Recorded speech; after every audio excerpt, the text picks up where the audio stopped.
1970, it was a township of about 15,000 people, about the same as we are now. When I left, it had increased to close to 60,000, and by 2021, it is estimated to be about 85,000. Developers have been actively trying to get the official plan changed to increase the density to well over 120,000, and employing some pretty scary tactics to reach their objective. Last fall, the mayor's husband was beaten up outside their home, following which incident she wrote a lengthy article for the local newspapers outlining all the intimidation tactics that had been used against herself and members of local council to try to persuade them to release more land for development. And I see the same names of developers cropping up here in Ottawa, and I haven't seen them in North Grenville yet, certainly in Ottawa. You might wonder how these three municipalities have protected their built and natural heritage and commemorated the folk who settled the area in the early 1800s. As far as built and cultural heritage is concerned, the region of Peel was the first region or county in Ontario to be completely covered by local architectural conservation advisory committees, now known as municipal heritage committees. After the passing of the first Ontario Heritage Act in 1975, that allowed municipalities to form such committees, and I'm boasting here, my husband took it upon himself to approach each council and request that they set up a LACAC, which they did, with the proviso, because he was so well respected, that he sit on each one, which he did.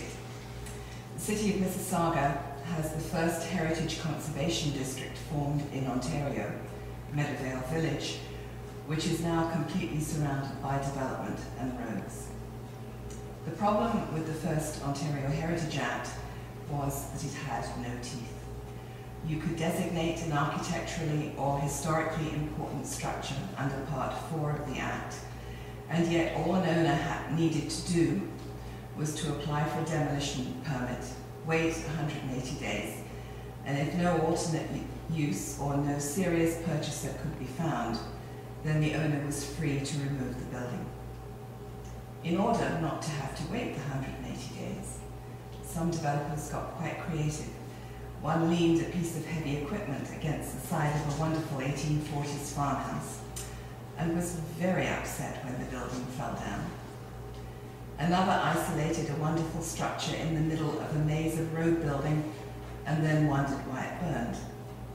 A certain university quite close to us here removed 3 designated buildings to build a library and quite happily paid the fine that was levied. And this is recent. An elderly friend of mine who sold 92 acres of his 100-acre farm to developers about 10 years ago and retained the last 8 acres that included his farm buildings, has recently been under pressure from developers to sell his remaining acreage. His farm bordered the 401 highway in Mississauga, and you still can see his farmhouse.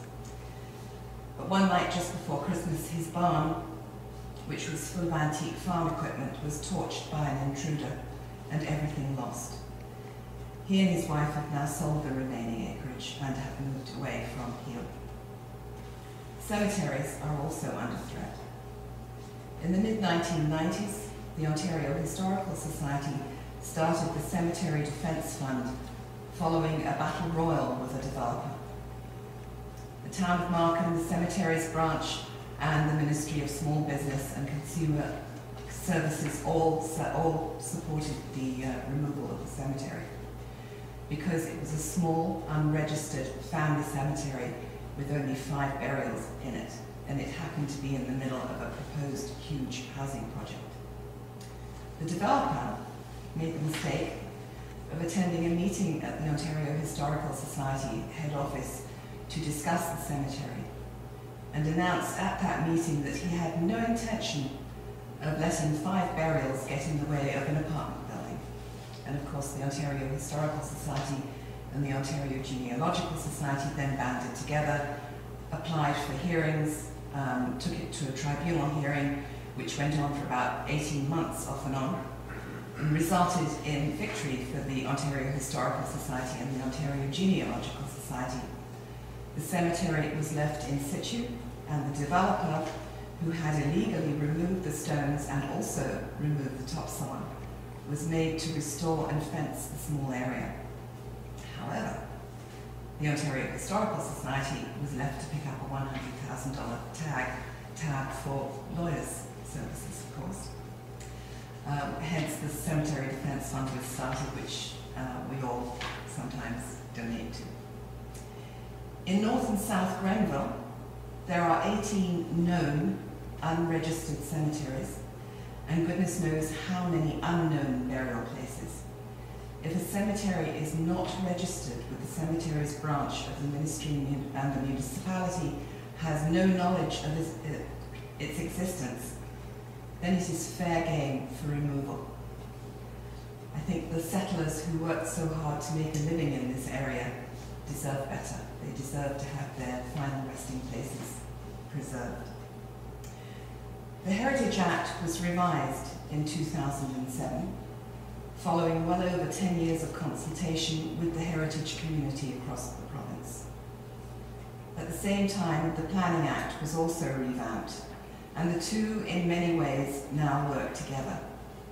Now any demolition request against a designated structure goes straight to a Conservation Review Board hearing. Accidents still happen, of course, but the fines levied are much higher, which is a bit of a deterrent to an owner who wants to remove a building. What is a Municipal Heritage Committee? We are an advisory committee to council. We can advise and make recommendations, but it is the local council that makes the ultimate decision, and a lot depends on whether the local council is supportive or not. And here we are with 2 council members here, which is wonderful. There are 5 volunteer members of the committee, and our representative from closure is Terry. Our representative from local council is Terry Butler, who I know you will all agree does a phenomenal job of promoting this area. Terry's latest project is to have a Doors Open celebration in this area in 2010, with 2009 being a research year on how to do it. So in North Grenville's case, we are at the beginning of a great adventure. Because extensive development has not hit us yet, we can learn from the mistakes made in Southern Ontario. And as I said, North Grenville reminds me very much of the town of Caledon in the 1970s, except that here, as you know, we have a wealth of both built and natural heritage. And here is the inventory. This is building after building after building, barn after barn. Wonderful, wonderful stuff. Stone and log structures abound. We have wonderful log barns still existing, and of course we have a World Heritage Site right on our doorstep. The Rideau waterway system that winds its way from Ottawa to the Kingston fortifications. Heritage tourism is a growing business.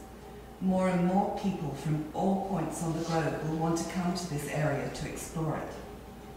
And they will come expecting to see our lovely hamlets and villages well preserved, eat in our restaurants, shop in our gift shops, and then sleep in our B&Bs. And here, of course, the riddle of tourism and the goose that laid the golden egg raises its head. How much heavy tourism can the Rideau corridor take while maintaining its cultural heritage? And the phrase sustainable heritage is now being heard and debated on all sides. Parks Canada is wrestling with quite a different kettle of fish. UNESCO has deemed that a 30-metre buffer between the canal and any new homes built along the canal is the rule to protect the shoreline. However, with increased traffic on the waterway, the inevitable speeding boats send out bow waves that erode the shoreline and the natural habitats that Parks is trying so hard to protect. One of the worst areas is between Kentville